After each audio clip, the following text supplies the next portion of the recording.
You've probably heard of the shell game. We have three shells. Well, this guy swindled me with the shell game, but he didn't use real shells. He used these cards with shells on it. And you know how it works. You have three shells. Underneath two of them, you have nothing. And underneath one, you have a P. And he took them and he mixed them up like this. He said, okay, now bet where you think the P is. I said, okay, I was watching close. I bet you it's under the bottom shell. He said, no, there's nothing under the bottom shell.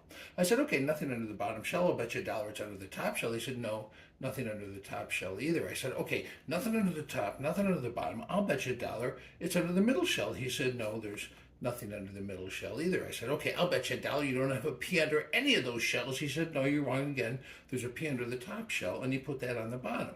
I said, okay, if you have a P under the bottom shell, I'll bet you $1 you don't have a P under the top shell. He said, no, you're wrong again. There's also a P under the top shell. I said, okay, a P under the top and a P under the bottom. I'll bet you $1 you don't have a P under the middle shell. He said, no, you're wrong again. There's a P under the middle shell.